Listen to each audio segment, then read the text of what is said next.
سيدنا محمدا عبده ورسوله لا نبي بعده. اللهم صل وسلم وبارك على سيدنا محمد وعلى ال سيدنا محمد عدد كمال الله وكما يليق بكماله. ثم اما بعد فيا عباد الله، اوصي نفسي واياكم بتقوى الله فقد فاز المتقون.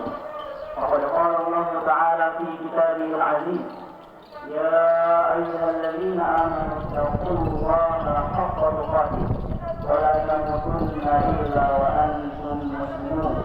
وقال تعالى: يا أيها الذين آمنوا اتقوا الله وقولوا قولا سديدا يصلح لكم أعمالكم ويغفر لكم ذنوبكم ومن يطع الله ورسوله فقد فاز فوزا عظيما.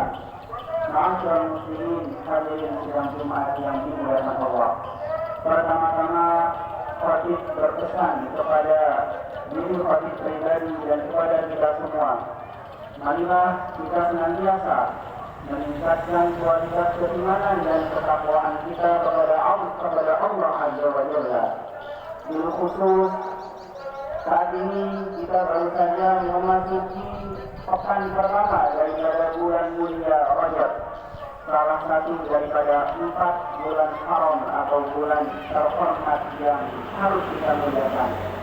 Allah Subhanahu wa taala berfirman dalam Quran surah At-Taubah ayat 36, "Inna 'iddatasy syuhuri 'inda Allahi 12 syahra fi kitabillahi yawma khalaqas samawati wal ardh minha arba'atun hurum.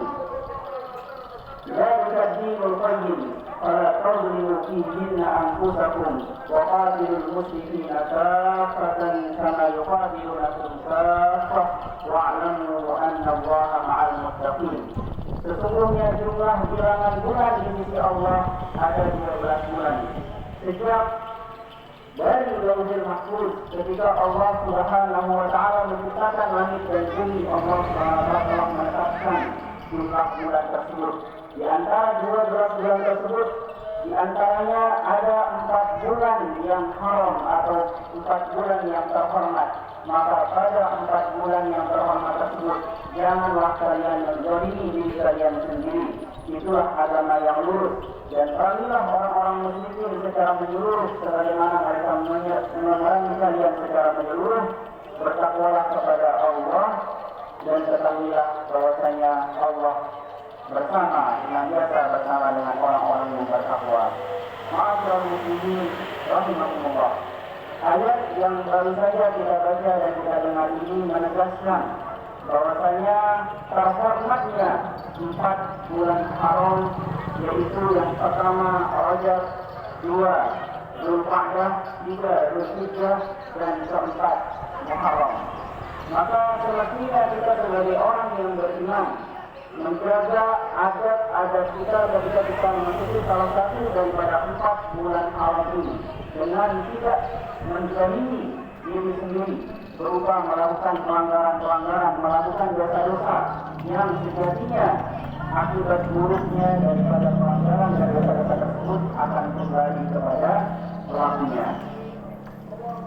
Sebaliknya, marilah kita makmurkan atau isi bulan Rajab ini dengan memperbanyak hal-hal positif, beribadah dan beramal saleh untuk menyiapkan diri kita menyongsong bulan Ramadan agar kita memasukinya dengan bersih tanpa dosa dan noda.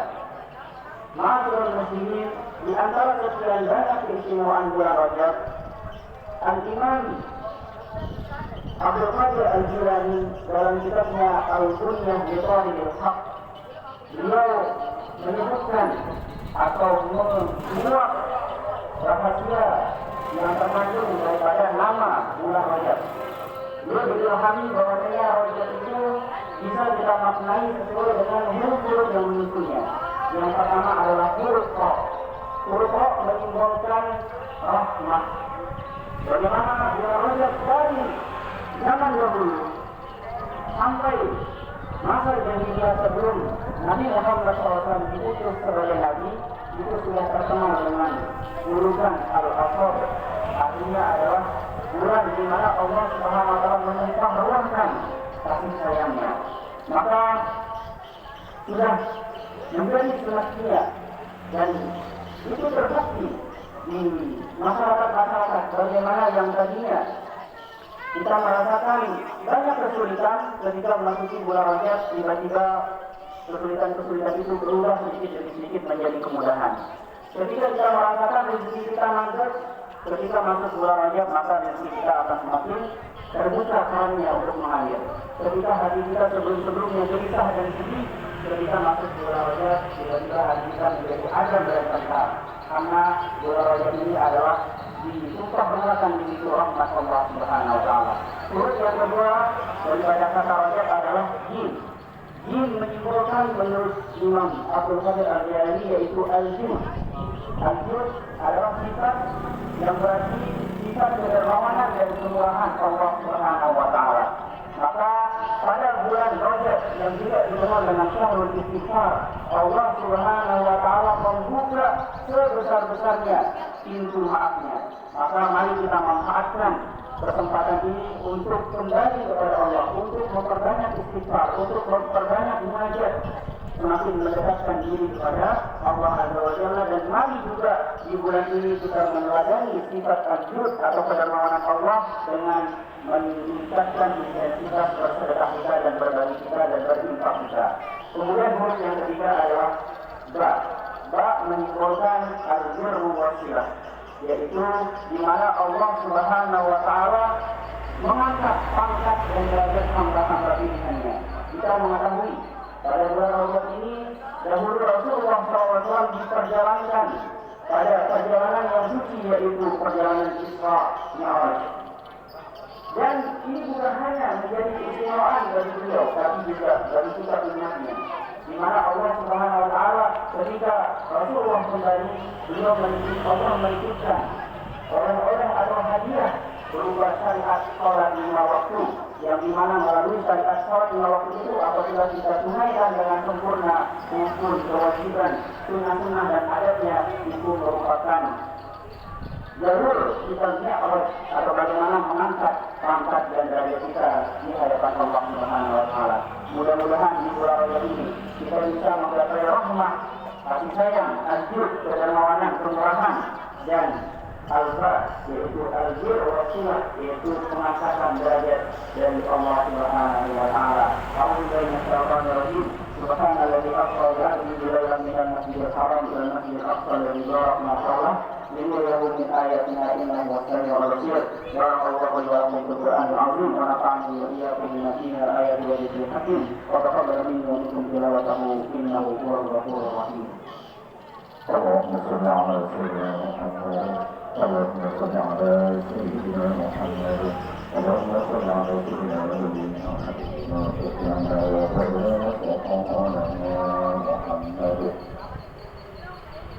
الحمد لله حمدا كثيرا كما امر، واشهد ان لا اله الا الله وحده لا شريك له اكراما لمن جحد به وكفر، واشهد ان سيدنا محمدا عبده ورسوله سيد الخلائق والبشر.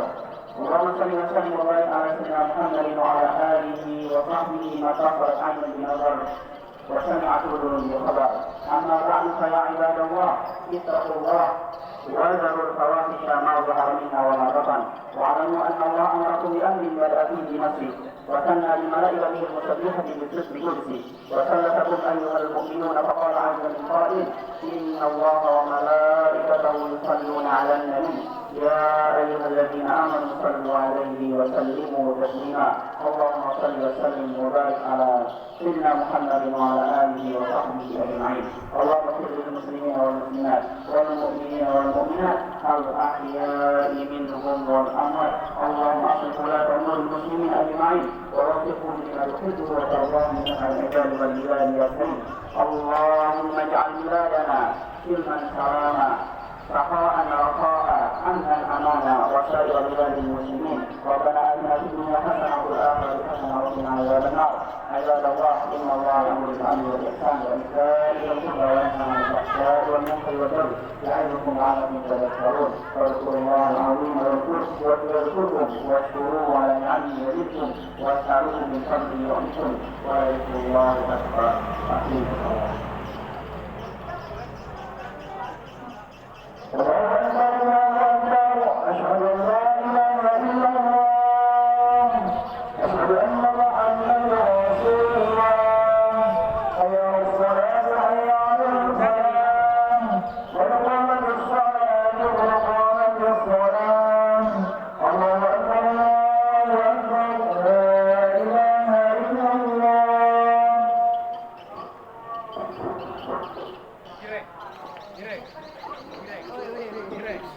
จับ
بسم الله الرحمن الرحيم إذا زلزلت الأرض زلزالها وأخرجت الأرض أثقالها وقال الإنسان ما لها يومئذ تحدث أخبارها بأن ربك أوحى لها يومئذ يصدر الناس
بسم الله الرحمن الرحيم تبت يدا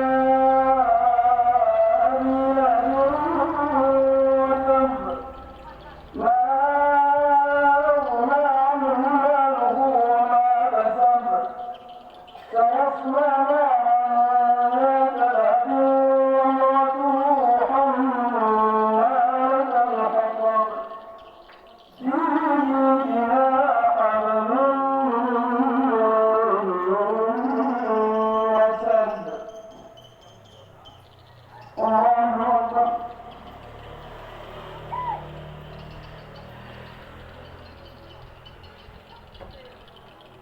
سمع الله لمن حمده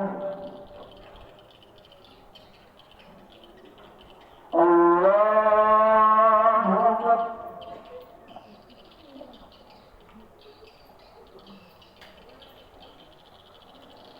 الله أكبر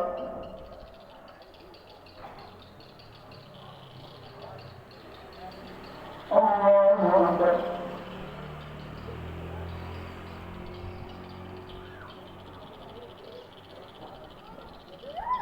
الله أكبر